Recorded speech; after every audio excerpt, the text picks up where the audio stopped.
गुरुर्ब्रह्मा गुरुर्विष्णुर् गुरुर्देवो महेश्वरः गुरुः साक्षात् परब्रह्म तस्मै श्री गुरवे नमः।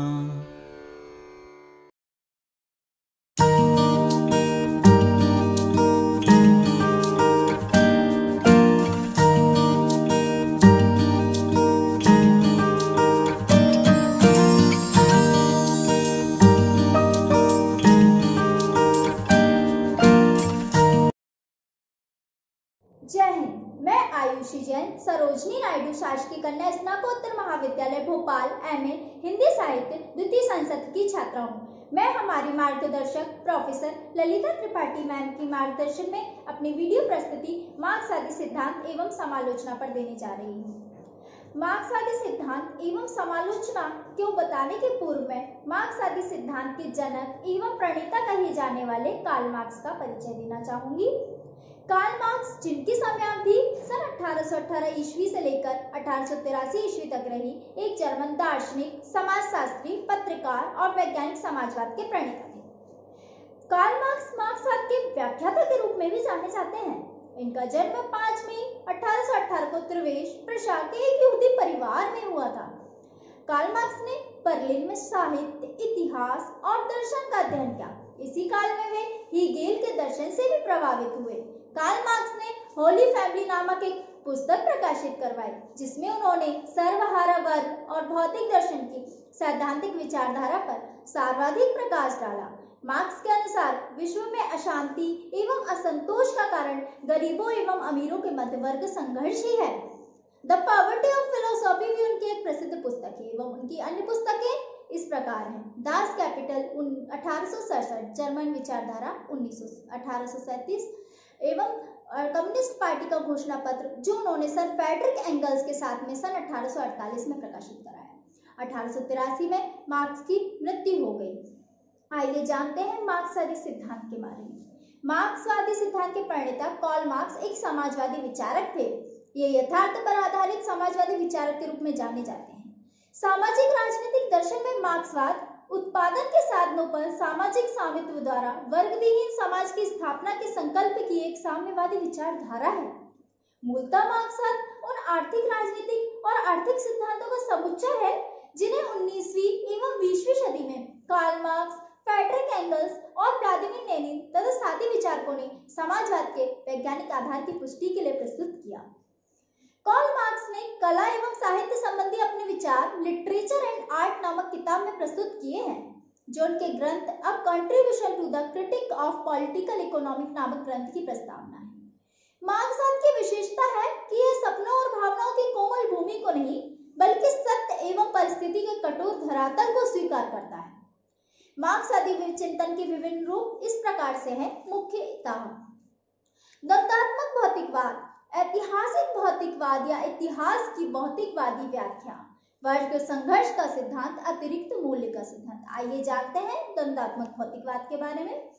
संसार में दार्शनिक चिंतन के दो रूप मिलते हैं, एक अध्यात्मवादी और दूसरे भौतिकवादी। अध्यात्मवादी ईश्वर की सत्ता में विश्वास करते हैं, जबकि भौतिकवादी ईश्वरीय सत्ता को स्वीकार नहीं करते। मार्क्स शुद्ध रूप से भौतिकवादी हैं। मार्क्स संसार का मूल तत्व प्रकृति को ही मानते हैं। मार्क्स का कहना है कि प्रकृति के इन मूल तत्वों से ही मनुष्य की उत्पत्ति हुई है और प्रकृति के इन तत्वों की क्रिया प्रतिक्रिया सदैव चलती रहती है। मार्क्स प्रकृति के स्वभाव को निरंतर गतिशील ही मानते हैं। प्रकृति में प्राचीन का ह्रास और नवीन का सृजन होता है, अतः व्यक्ति को भी नवीन परिस्थिति को ठीक ढंग से सुसंबद्ध कर उसका उपयोग करना चाहिए, ऐसा मार्क्सवादियों का मानना रहता है। आइए जानते हैं ऐतिहासिक भौतिकवाद के बारे में। मार्क्स के अनुसार इतिहास की घटनाएं या भौतिक या आर्थिक कारणों से घटती है। मनुष्य की नैसर्गिक जरूरत भूख हुई, जिसके लिए उसने भोजन जुटाने का प्रयास किया, जो कि अकेले संभव नहीं हुआ। मार्क्स को समाज की जरूरत पड़ी। समाज की जरूरत पड़ने के कारण समाज में संघर्ष उत्पन्न हुआ तथा उत्पादन के साधनों पर कुछ लोगों का अधिकार हो गया, जिससे समाज दो वर्गों में विभाजित हो गया, शोषक वर्ग एवं शोषित वर्ग, जिसके कारण वर्ग संघर्ष शुरू हुआ। आइए जानते हैं थोड़ा सा ऐतिहासिक भौतिकवाद के बारे में अन्य तथ्य।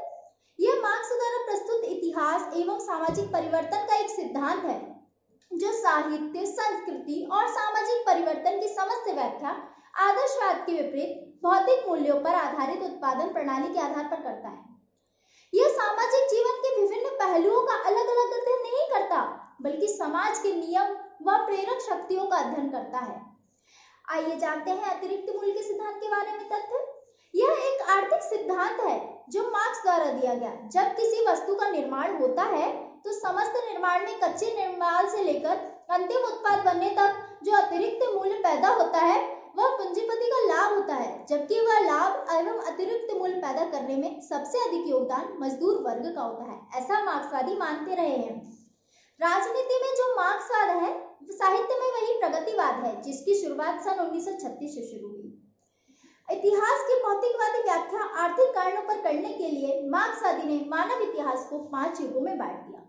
आदिम साम्यवादी युग, दास पद्धति युग, सामंतवादी पद्धति युग, पूंजीपति पद्धति युग, साम्यवाद, वर्ग संघर्ष का सिद्धांत एवं अतिरिक्त मूल्य के सिद्धांत के बारे में हम पहले ही जान चुके हैं।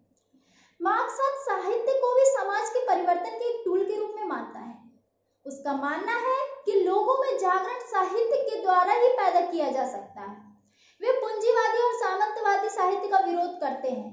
मार्क्स ने कला के लिए सिद्धांत में जो व्यक्तिवाद, भाववाद की चर्चा की गई है, उसका विरोध किया। साहित्य का उद्देश्य परिभाषित करते हुए मार्क्सवादी कहते हैं कि साहित्य का उद्देश्य मनुष्य को प्रबुद्ध सामाजिकता की दृष्टि से संपन्न करना होना चाहिए, साथ ही अनीति और अनैतिकता के खिलाफ जागरूकता पैदा करे, ऐसा साहित्य का उद्देश्य होना चाहिए। मनुष्य आर्थिक जीवन के अलावा एक प्राणी के रूप में भी जीवन जीता है। साहित्य उसके पूरे जीवन से जुड़ा है। साहित्य के द्वारा मनुष्य की ऐसी भावनाएं प्रतिफलित होती हैं जो उसे प्राणी मात्र से जोड़ती हैं। इसलिए साहित्य विचारधारा मात्र नहीं है। मनुष्य का इंद्रिय बोध, भावनाएं और आंतरिक प्रेरणाएं भी साहित्य से ही वंचित होती हैं और साहित्य का यह पक्ष स्थायी होता है। मार्क्सवाद विचारधारा के समर्थक ये कहते हैं कि साहित्य का उद्देश्य कृति की मूल्य व्यवस्था पर ध्यान देना है, क्योंकि संघर्ष परक, समाज सापेक्ष, लोक मंगलकारी मूल्य मानववादी समाज को आगे बढ़ाते हैं। इस सिद्धांत को मानने वालों के अनुसार आनंदवादी, प्रीति वाले मूल्य मानव को विकृत करते हैं। साहित्य का वास्तविक प्रयोजन तो जीवन यथार्थ का वास्तविक उद्घाटन है। मार्क्स ने जिस मूल्य सिद्धांत की बात की थी, मार्क्सवादी उसके आधार पर साहित्य की विचारधारा, शिल्प और मूल्य चेतना पर विचार करते हैं।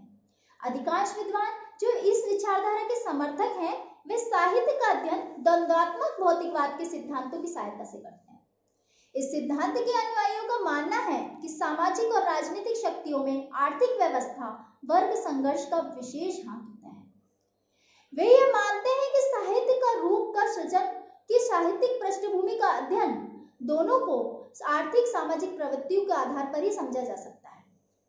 कॉर्डवेल से लेकर जॉर्ज लुकास तक सभी मार्क्सवादी चिंतक काव्य का प्रयोजन मानव कल्याण की भावना की अभिव्यक्ति मानते हैं।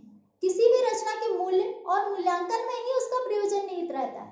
इस प्रकार हम देखते हैं कि मार्क्सवादी चिंतन में कलावादी मूल्यों से अधिक मानवतावादी, मानववादी, नैतिक उपयोगितावादी या यूं कहें कि सामाजिक मूल्यों को अधिक महत्व दिया गया है। उनके अनुसार साहित्य जनता के लिए हो, साहित्य का प्रयोजन तो मात्र मानव कल्याण ही हो। मार्क्सवाद की समालोचना।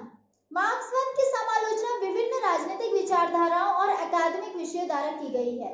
इनमें आंतरिक सामंजस्य की कमी, ऐतिहासिक भौतिकवाद से संबंधित आलोचना, इसका एक प्रकार का ऐतिहासिक नियतत्ववाद होना, व्यक्तिगत अधिकारों के दमन की आवश्यकता, साम्यवाद के कार्यान्वयन के साथ आर्थिक मुद्दे जैसे मूल्य संकुचित को विरूपण और प्रोत्साहन की कमी शामिल है। इसके अलावा अनुभवजन्य और ज्ञान मीमांसा से संबंधित समस्याओं की अक्सर पहचान की जाती रही है। हिंदी का प्रथम मार्क्सवादी आलोचक शिवदान सिंह चौहान है। शिवदान सिंह चौहान द्वारा लिखा गया भारत में प्रगतिशील साहित्य की आवश्यकता, जो सन 1957 में प्रकाशित हुआ, इस निबंध को प्रथम मार्क्सवादी साहित्य की समीक्षा स्वीकार किया जाता है। इसके अलावा अन्य मार्क्सवादी आलोचक इस प्रकार हैं: प्रकाश चंद्र गुप्त, जिनकी रचना है हिंदी साहित्य की जनवादी परंपरा, सन 1953, 2 आप शमशेर बहादुर सिंह, सन 1948, निराला की साहित्य भावना भाग 3, 1969, 1972, 1976।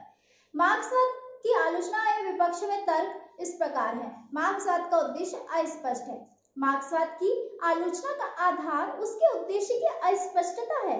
मार्क्सवाद एक ऐसे समाज की कल्पना करता है जो वर्ग विहीन और राज विहीन हो। इसका व्यवहारिकता इस मार्क्सवाद में आस्था रखने वाले देशों के पास भी नहीं है। आज भी चीन में श्रमिक वर्ग की तानाशाही विद्यमान है, किंतु वहां अन्य वर्ग भी हैं। हिंसा द्वारा सामाजिक परिवर्तन। मार्क्सवादियों का दृष्टिकोण है कि सामाजिक परिवर्तन के लिए हिंसा आवश्यक है, किंतु हिंसा किसी भी स्थिति में सर्वमान्य एवं वांछनीय नहीं हो सकती। मजदूरों की तानाशाही खतरनाक। विश्व में विद्यमान शासक वर्ग की तानाशाही समान श्रमिकों की तानाशाही शासन का विकृत रूप है, ऐसा मार्क्सवादियों के आलोचना स्वरूप कहा जाता रहा है। अतिरिक्त मूल्य का सिद्धांत त्रुटिपूर्ण। मार्क्स अपने अतिरिक्त मूल्य के सिद्धांत में केवल श्रम को ही वस्तु का मूल्य निर्धारण का आधार मानता है, किंतु ये भूल गए हैं कि किसी भी वस्तु के मूल्य निर्धारण में मांग, पूर्ति, समय, स्थान आदि ऐसे कारण हैं जो वस्तु के मूल्य निर्धारण को प्रभावित करते हैं।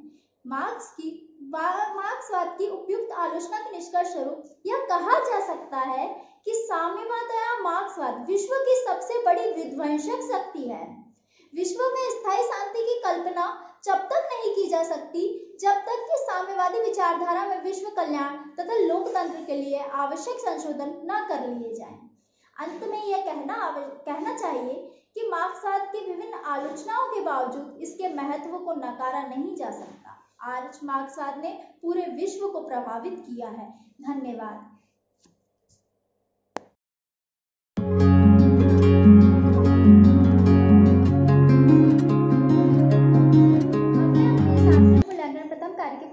प्रस्तुत करने जा रही हूँ। मैं आयुषी जैन कक्षा एमए हिंदी साहित्य द्वितीय संसत्र मार्क्सवादी सिद्धांत एवं समालोचना विषय पर अपनी प्रतिपुष्टि देती हूँ। मैं हमारी professor doctor Lalita Tripathi ma'am की हृदय से आभारी हूँ, जिनके मार्गदर्शन में मुझे ये नवीन प्रयोग अपने आंतरिक मूल्यांकन में करने का अवसर प्राप्त हुआ। इस प्रयोग को करने के दौरान मुझे इस विषय को अच्छी तरह से समझने जानने का अवसर प्राप्त हुआ एवं हम सभी छात्राओं को अपने छिपे हुए कौशल को उजागर करने और तकनीकी रूप से उन्नत होने का एक मौका भी मिला। ऐसे गुरुओं का मार्गदर्शन ही छात्राओं को जीवन में नवीन प्रयोगों को करने एवं आगे बढ़ने की प्रेरणा देता है। मैं मैम की हृदय पूर्वक आभारी हूँ, जो उन्होंने हमें इस नवीन कार्य को करने के लिए प्रोत्साहित किया और अपना अमूल्य समय देकर हमें कुशल मार्गदर्शन प्रदान किया। धन्यवाद।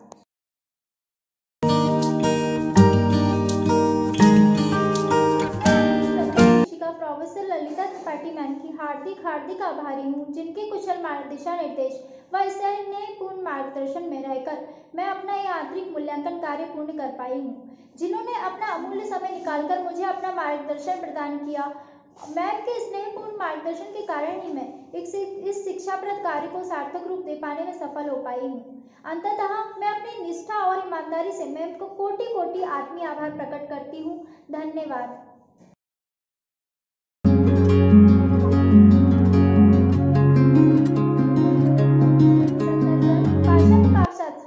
तारकनाथ मेहता, पाश्चात्य काव्यशास्त्र सिद्धांत और डॉक्टर भागीरथ मिश्र, विकी पुस्तक हिंदी साहित्य.com।